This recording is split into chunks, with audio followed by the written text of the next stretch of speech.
Bienvenue au webinaire aujourd'hui et nous allons vous présenter l'état de la préparation et du rôle du personnel infirmier canadien en vue de la légalisation du cannabis à des fins non médicales. Nous allons enregistrer ce webinaire pour les infirmières et infirmiers qui n'ont pas pu participer. Je me présente, je suis Josette Roussel, infirmière responsable des programmes et pratiques politique infirmière à l'Association des infirmières et infirmiers du Canada. À la fin de la présentation, nous allons répondre à des questions que vous pourrez mettre dans la boîte QR qui va être à la droite de votre écran. Alors, je tiens à soulever que cette présentation a été préparée par une collègue, une experte en la matière, Mme Carrie Schuhandler. Alors, je fais la présentation en français, mais je reconnais que le contenu a été développé par Mme Schuhandler. Alors, l'Association des infirmières et infirmiers du Canada est là pour représenter les infirmières au Canada et à la fois à l'extérieur du Canada. Nous avons plus de 139 000 membres et notre rôle est de faire progresser la profession afin d'améliorer les résultats pour la santé et renforcer le système de santé public sans but lucratif au Canada. Alors, sans plus tarder, je vais débuter par présenter vraiment l'état de la situation. Vous savez, hier a été la date butoir pour la fin d'obtenir le cannabis à des fins non récréatives. La légalisation a été en place, la date était hier. Et depuis plusieurs mois, nous utilisons une terminologie comparable à la réglementation, à la légalisation. Le mot cannabis est utilisé au lieu de la marijuana. Alors, on travaille à plutôt réduire la stigmatisation que ces termes-là peuvent avoir. Alors, on utilise le terme pour parler de la plante. Et le gouvernement, comme vous savez, a travaillé depuis un an à développer une loi. Et puis, le projet de loi C-45, aussi connu comme la loi sur le cannabis, a été adopté en juin. Et puis, le gouvernement a donné quelques mois pour l'adoption de cette loi qui est maintenant chose faite. Alors, on va poursuivre avec une présentation avec un petit peu plus de détails sur ce qu'on va parler aujourd'hui. Nous allons présenter notre approche comme association suite à ce changement au niveau des politiques et du changement législatif en ce qui a trait au cannabis. Le cannabis à des fins non médicales, parce que vous savez, le cannabis médical est légal depuis plusieurs années. Alors, nous allons faire un sommaire de ce qui se passe, ce qui est en cours et déterminer les prochaines étapes, les prochaines activités que l'on va faire comme association. Alors, je soulève le leadership de l'association et le leadership de Mme Schuhandler qui a dirigé ce dossier depuis plusieurs mois. Et notre emphase était surtout d'agir sur le rôle de l'infirmière et entre autres l'infirmière praticienne en ce qui a trait à l'accès à l'équité pour les patients et nos clients.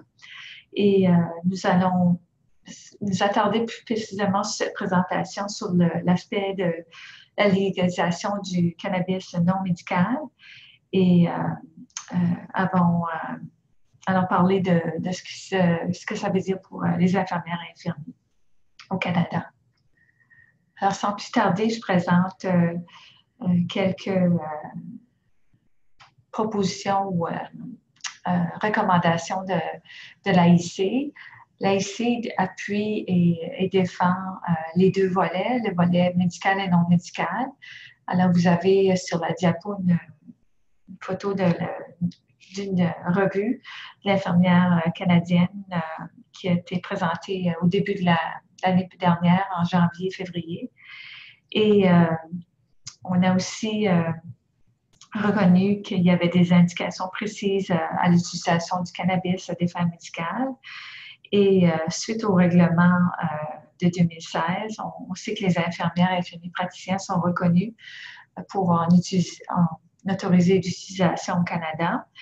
Et à ce jour, à date, nous avons seulement une province, l'Ontario, qui permet aux infirmières et infirmiers praticiens autorisés de donner le cannabis, de pouvoir autoriser le cannabis à des fins médicales. Alors, c'est un produit qui est amené à être utilisé pour traiter des symptômes. Il y a aussi beaucoup de recherches qui est émergente à ce sujet. Et on constate que dans les discussions qui ont été en cours avec les opioïdes, on voit que le cannabis, là où on utilise le cannabis de façon médicale, on a une diminution des opioïdes. Alors, on a une étude qui a révélé les états de ce que ça pouvait démontrer comme diminution de pourcentage. Et on prétend qu'il faut continuer de la recherche à ce sujet et puis continuer à poursuivre un appui au cannabis médical en donnant les principes d'accès et d'équité. Et l'accès est très important pour le patient.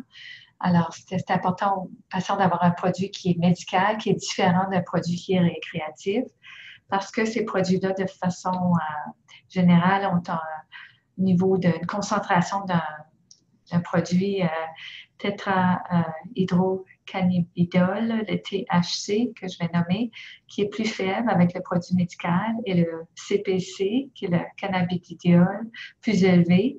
Alors, c'est une combinaison qui est différente de la combinaison plus récréative.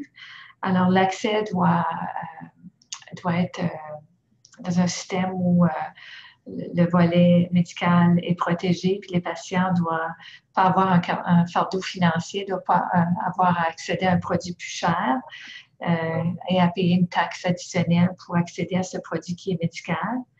Alors, on poursuit aussi dans notre position de préconiser un accès à des soins médicaux lorsqu'on utilise le cannabis médical. Alors, la supervision médicale, à la fois auprès du médecin ou de l'infirmière praticienne, où on permet à l'infirmière praticienne d'autoriser. Et puis, ça permet aussi, dans bien des cas aussi, les infirmières peuvent être amenées à parler aux patients ou à rencontrer des patients qui demandent des questions au sujet du cannabis médical. Alors, c'est de pouvoir continuer à établir ces relations avec les patients. On sait aussi que c'est un domaine qui est très prometteur. Et puis, comme j'ai dit auparavant, il y a de nombreuses recherches en cours. Et puis, on va voir dans les prochains mois, dans les prochaines années, un petit peu plus de données probantes qui vont nous aider à faire des décisions plus éclairées dans l'utilisation du cannabis pour des fins médicales.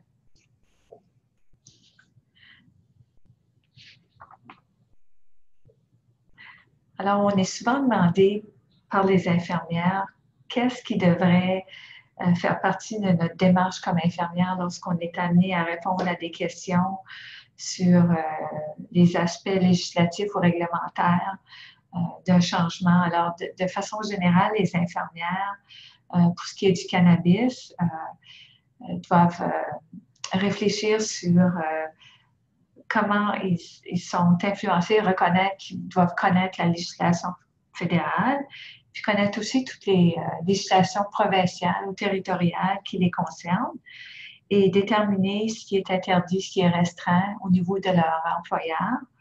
Et tout règlement ou toute politique de l'employeur fait partie des politiques qui vont influencer leur pratique.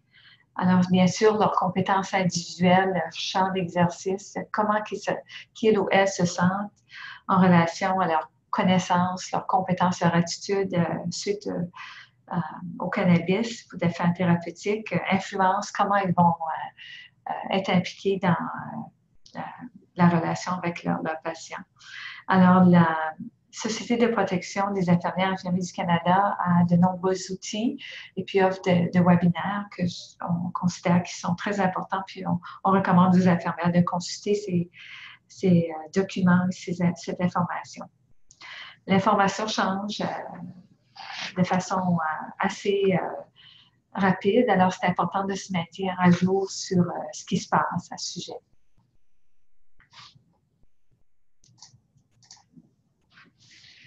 Alors, dans un autre temps, avec le cannabis à des fins non médicales, alors l'approche qu'on a avec ce changement législatif est différente du cannabis médical.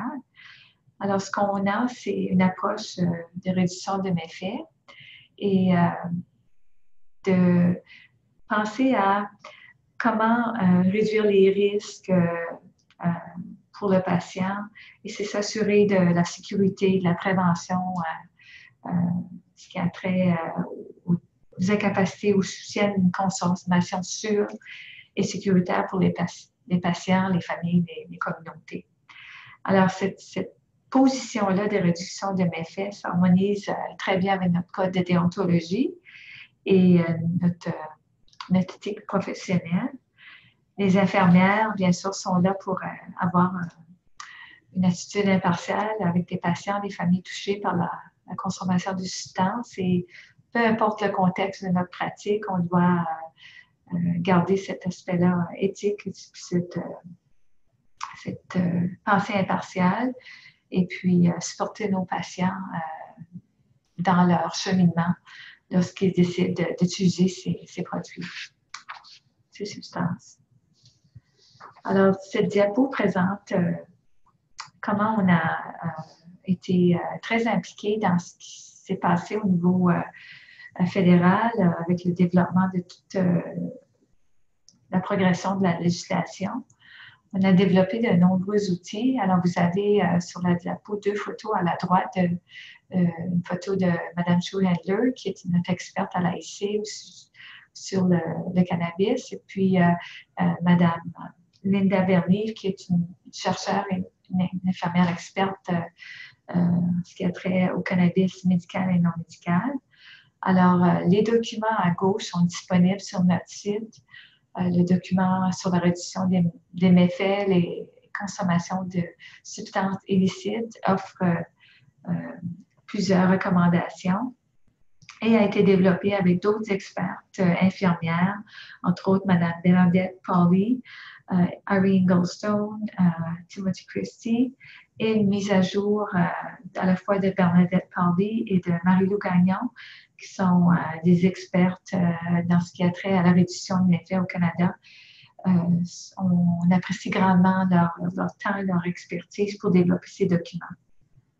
Alors, cette année, l'année passée, à l'été, on a développé un document d'accompagnement que vous voyez qui présente les méfaits de la consommation, la réduction des méfaits, non pas les méfaits, la réduction des méfaits, et puis identifier vraiment un petit peu plus d'informations qui viennent d'autres organismes, le Centre canadien sur les dépendances à l'usage des substances, le Centre de toxicomanie de santé mentale, et puis qui met à jour les directives canadiennes d'usage du cannabis à faible risque. Et puis c'est un groupe qui a influencé un feuillet qu'on vient tout juste de publier, qui confirme 11 conseils sur les données probantes. Alors, ce que vous voyez à votre diapo, c'est une copie de ce feuillet. Et puis, vous pouvez l'utiliser dans vos discussions avec les patients. Et puis, on a aussi développé des ressources et on a des documents sur notre site web, sur les consultations, sur d'autres webinaires, et puis sur nos recommandations lorsqu'on a recommandé à différents comités permanents des recommandations pour le projet de loi.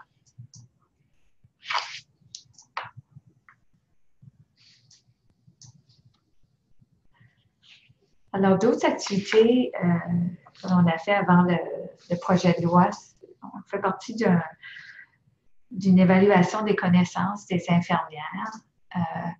et on a évalué les connaissances du public sur le rôle des infirmières. Pour connaître un peu plus où est-ce que le public voyait le rôle des infirmières, on a utilisé une agence Nanos et les Canadiens, comme vous voyez, ont à 80%, ils connaissent les effets du cannabis et estiment qu'ils peuvent indiquer les effets du cannabis. Alors, ils ont un niveau de connaissance assez élevé et puis un niveau d'appui très élevé au sujet des infirmières et infirmiers en ce qui a trait à recevoir de l'information. Alors, ça supporte vraiment le rôle des infirmières sur ce qui pourrait être des conversations suite à la légalisation du cannabis non médical. Alors, c'est ce qui nous a amené à reconnaître un peu plus, à comparer ces données-là avec un sondage. Alors, la prochaine diapo vous présente d'autres données d'un sondage auprès des infirmières. Alors, un petit peu avant le sondage avec 1000 infirmières de plusieurs de nos provinces et territoires, eux ont répondu avoir besoin d'un petit peu plus d'informations en matière de ressources pour être plus à l'aise en ce qui a trait à la légalisation du cannabis et du projet de loi qui est en cours. Alors, il y avait vraiment besoin de plus de connaissances, de ressources, et puis on a utilisé ces données-là pour poursuivre nos travaux, puis pour ancrer vraiment ce qui devait être nos priorités. Alors, dans les résultats que vous voyez à la diapo, c'est malgré qu'il y avait des connaissances élevées du public au sujet des méfaits du cannabis et les taux de soutien, les infirmières avaient rapportaient des données différentes. Alors, les infirmières se disaient avoir besoin d'un peu plus de connaissances et avoir besoin de plus d'informations. Et déclaraient qu'ils connaissaient les méfaits potentiels du cannabis, mais qu'il y avait besoin d'informations sur le cannabis. Alors, je vais poursuivre avec un petit peu plus d'informations sur ce qui était reconnu par les infirmières comme différents sujets ou connaissances qu'ils désiraient poursuivre ou approfondir au sujet du cannabis. Alors, les infirmières avaient besoin de plus d'informations au sujet du cannabis, la consommation du cannabis et le développement du cerveau et la consommation du cannabis pendant la grossesse et ce qui a trait aux relations avec le cannabis et les dépendances. Et puis, tous les facteurs de risque pour la santé mentale avaient été soulevés dans le sondage comme des éléments que les infirmières avaient besoin d'un peu plus de connaissances. Aussi des risques suite à certaines méthodes de consommation. Alors, tous ces détails sur les résultats du sondage, on les a mis sur notre site. Alors, je vous invite à consulter si vous avez besoin d'un peu plus d'informations.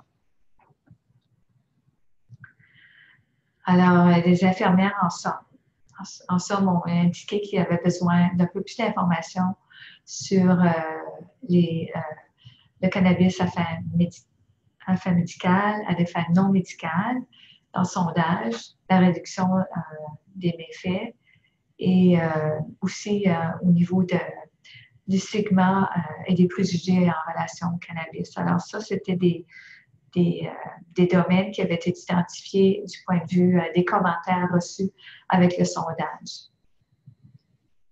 Alors, suite à toutes ces données-là, l'association a décidé au début de l'année, au printemps, d'organiser une séance, vraiment une journée pour réfléchir à tous ces sujets-là qui touchent le cannabis. Et on a pu avoir du financement de Santé Canada et on a invité 32 participants de différents secteurs d'activité, infirmiers et non infirmiers, paraprofessionnels.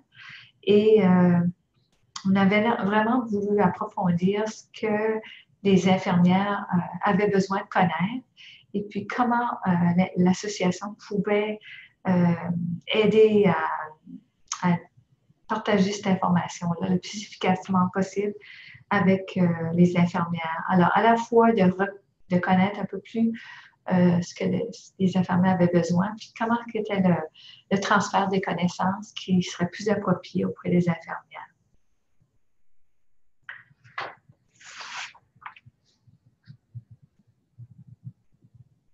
Alors, lorsqu'on a discuté de tous ces aspects-là, on a approfondi un peu plus les domaines. Alors, je vais présenter dans la prochaine diapo. Je vais inviter ma collègue à tourner.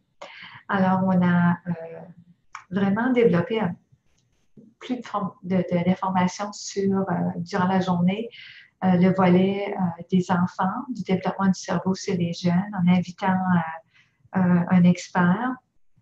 Et puis, la consommation du cannabis sur la grossesse, la relation avec le cannabis et puis conduire un véhicule, toutes les méthodes de consommation, discuter la santé mentale et les dépendances. Et puis, on a discuté des préjugés du stigma et les cannabis à fin médicale, on a touché un peu sur les fins médicales et récréatives. Et puis, on a été vraiment, on a eu des experts sur le sujet, Dr. Mark Ware. On a eu aussi un expert sur la douleur et aussi des experts qui ont pu parler du volet plus médical et thérapeutique et du volet pour les infirmières. On a eu Mme Linda Bernive qui a présenté sur le volet des infirmières pour le rôle infirmier. Alors, ce que ça a donné, c'est à la fin de la journée, on a vraiment pu découler de ces discussions qui avaient vraiment besoin d'avoir une formation de base sur le cannabis, une formation qui vraiment pourrait mettre les gens qui offrent des services de santé et des infirmières sur la même longueur d'onde pour les connaissances en ce qui a trait au cannabis. Et puis de mettre à jour un dépliant ou un feuillet sur ce qui s'est décidé avec le projet de loi, la réglementation. D'avoir une série de scénarios, d'études de cas, et puis pour pouvoir vraiment appliquer tout ce que l'on connaît sur un volet plus pratique, et puis de pouvoir identifier avec un guide certains stigmas qu'on a comme professionnels. Alors, d'avoir un outil pour pouvoir faire une évaluation personnelle de nos propres valeurs en relation à ce produit. Alors, qu'est-ce qu'on a poursuivi avec ensuite de cette journée? On se prépare maintenant à avoir du financement pour pouvoir continuer notre travail et puis de pouvoir développer des outils qui ont été amenés durant la journée de remue-ménage et puis de pouvoir continuer de partager ces outils-là avec les infirmières. On a aussi continué de travailler en partenariat avec certains groupes pour développer des moyens de partager les directives canadiennes d'usage à cannabis à faible risque. Alors, c'est pour ça qu'on a développé un outil. Et puis, on va poursuivre le travail avec ces groupes. On va poursuivre avec un sondage au cours de l'année prochaine, un an après la légalisation, pour vraiment identifier les changements, pour voir si les infirmières ont un changement d'attitude, de croyance, et puis vraiment identifier s'il y a des besoins additionnels ou s'il y a des nouvelles choses qui ont été identifiées par les infirmières suite au projet de loi. Alors ça, ce sont les prochaines activités, les prochaines étapes qui vont être poursuivies. Alors, mon nom est là, mais je tiens à remercier, ça devrait être le nom de Carrie Schuhandler sur la diapo, qui a dirigé toutes les activités dont je vous ai parlé. Et puis, d'autres collègues à l'AIC, Mme Ashley Chisholm, qui est conseillère de politique et recherche, et Mme Chantal Bailey, qui poursuit des études supérieures et puis qui est chargée d'une recherche et qui nous a aidés dans toute l'analyse de données suite à nos sondages et puis à toutes les activités qui ont été faites pour l'activité de la séance de remue-ménage. Alors, on va poursuivre avec une série de questions. Puis, je vais attendre quelques minutes, mais je vais débuter avec une question qui a été posée à la session en anglais au sujet de si on anticipait comme association qu'il allait y avoir une augmentation de l'utilisation du cannabis non médical avec la légalisation. Alors, ce qui a été l'expérience de d'autres juridictions qui ont ouvert la porte à la légalisation, c'est qu'on voit une augmentation initiale, mais il y a quand même un plateau qui survient après une certaine période. Et puis, alors, c'est ce qu'on remarque dans ces derniers jours. On remarque que les médias portent beaucoup d'attention avec le fait que les réseaux d'accès ont été pas en mesure de répondre aux besoins. Alors, on croit que ça va continuer peut-être pour une certaine période, mais il va quand même avoir un plateau. Et alors, c'est quelque chose à observer, puis on va voir avec les prochains mois, les prochaines années, qu'est-ce qui va être en cours avec ce qui se passe au Canada. Et puis, c'est vraiment unique. On est la deuxième juridiction. On a l'Uruguay qui a passé à la légalisation. On est le deuxième pays. Alors c'est de voir comment ça va se passer dans les prochains mois, les prochaines années. Et une autre question qui a été posée, c'est au sujet de comment, comme infirmière, on peut supporter une situation plus sécuritaire auprès des adolescents ou des jeunes. Alors, je vais vous porter attention sur un outil qui a été publié par un organisme et cet outil-là, on va pouvoir le partager. C'est un outil qui présente une certaine méthode de comment on peut en parler aux jeunes, avec les jeunes, et qui a été développé avec les jeunes. Et on va le partager aux participants parce que les participants de mardi, en anglais, avaient besoin de connaître les outils ou certaines campagnes qui avaient été développées pour les jeunes. Il y a eu aussi beaucoup de questions au sujet de comment on va vraiment développer des politiques au niveau de ce qui a trait aux employeurs ou même des politiques pour un certain nombre d'heures. Alors, ce qui se passe présentement, c'est qu'on connaît avec les données probantes que c'est dangereux de conduire après avoir consommé immédiatement. Alors, il faut attendre une certaine période. Alors, ce que l'on voit dans nos documents, dans ce que l'on découvre, c'est à peu près 5 heures qu'il faut attendre après avoir consommé avant de prendre le volant d'une voiture. Et alors, je vais juste attendre quelques minutes s'il y a des questions.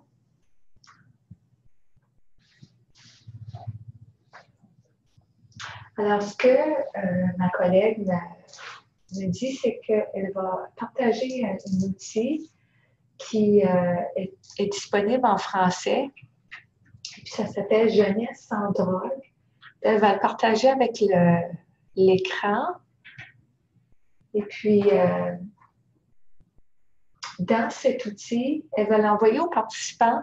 Dans cet outil, vous allez voir une série de documents qui vont vous aider à pouvoir expliquer un peu plus aux jeunes et puis pouvoir engager les jeunes à pouvoir ouvrir une communication plus ouverte et moins stigmatisée auprès des jeunes avec le cannabis. Alors, on va partager cet outil-là qui est disponible en français. Et puis, alors, ce que je vais faire, je vais terminer avec le sondage. Et puis, on va laisser quelques minutes.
Alors, sur la diapo, il y a mon nom, mais je tiens à souligner Carrie Sue-Handler est l'experte en la matière. Et puis, son courriel est là, mais vous pouvez quand même m'écrire si vous avez des questions. Ça me fera plaisir de les répondre.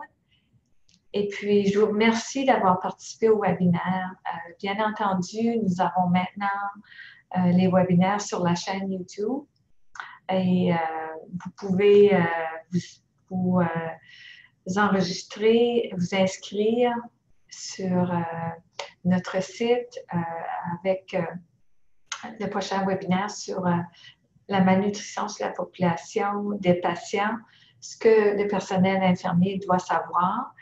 Ça va se tenir au mois de novembre. Alors, je vous remercie et à la prochaine.